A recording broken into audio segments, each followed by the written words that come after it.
So I have some exciting news.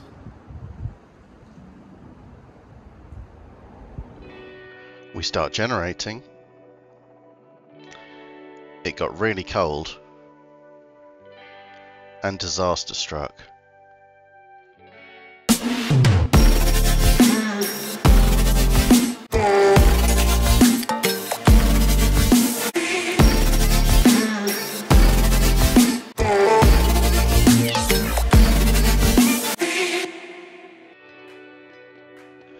To recap, we just finished setting up our tower at the end of the last video.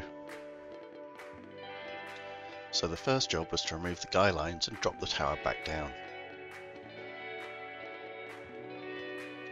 This only took about 10 minutes, and then the next job was to make an adjustment to the eyelets that connect the guy lines to the tower. With a couple of extra eyelets in place, I then had to run a few extra guy lines through the top of the tower. Once those were in place, it was time to actually connect the turbine to the top of the tower.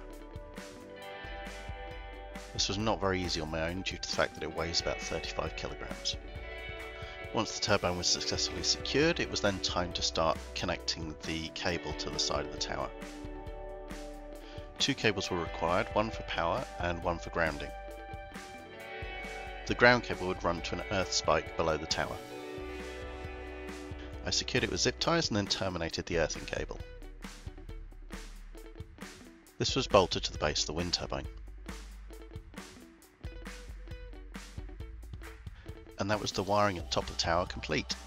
Now it was time to raise it back up. Obviously with the extra 35 kilos mass on the end of it, this was much harder than dropping it down originally. Once it was vertical, I got the pins back in at the third connector at the back of the tower, and then I needed to secure all the guy lines. I have 4 guy lines in total, 2 to the very top and 2 to the middle of the tower. Additionally, in the centre there is a solid pole that connects the tower to the house. And this was the very first rotation of the turbine. At this point, however, it was not connected yet to the inverter. Next we had to deal with a massive coil of cable that needed to go to the charge controller and the inverter. The pipe that I'd concreted in place under the fence was going to be used as trunking. With the help of Mrs. Sustainable, we fed the cable through the pipe and pulled it out the other side of the fence.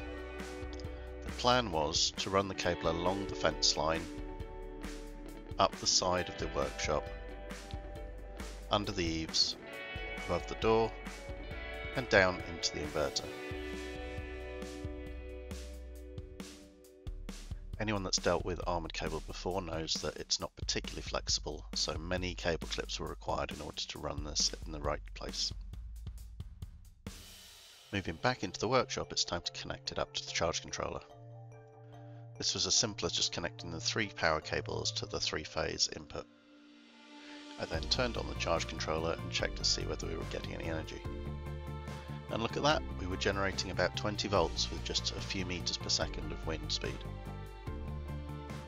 As the wind increased, we saw up to 40 volts being generated. The final job was to connect the inverter to the house grid, but I'll come back to that later. I think I'm being photobombed. Of course, it is the stillest December on record, and so barely any movement from the turbine in the last week since I've commissioned it. So let's take a look at the data. The data for November looked really promising with an average wind speed of nearly 5 meters per second. However, I didn't actually get the system commissioned until the 26th of November, right where the 0 is for the lowest wind speed. Moving on to December, we had one of the least windy Decembers on record and an average wind speed of less than 4 meters per second, which was pretty bad. Going back to the inverter integration with my Powerwalls, I wanted to revisit this and work out how we were going to connect them. The Powerwall has a CT clamp that reads the solar input from one of the inverters. I figured I could trick it by putting a handy block in and then putting the CT clamp on the output of the combined wind turbine and solar. This appears to have worked as intended. Let's go back to have a look at the wind generation. The first few days before I connected the inverter showed good voltage output. peaking at about 60 volts. However, as we went into December, the wind stopped and we hit one of the stillest periods in British history in the winter. With the lack of wind came extreme cold as well, as low as -11 degrees C. I noticed we've developed a wobble on our turbine. I think the extreme cold is where our problem started. And that brings us up to date. So I currently have a wobbly turbine that's generated absolutely nothing for the month of December. Obviously this isn't where I want it to be, but it does mean there's going to be an awful lot more content for the channel coming up. So 2023 is going to start me with trying to work out what's wrong with my turbine and how I can optimize it to improve it. Now feels like a good time to remind you of my Patreon. I think I may need some help with this project. Patreons get exclusive access to the Discord channel.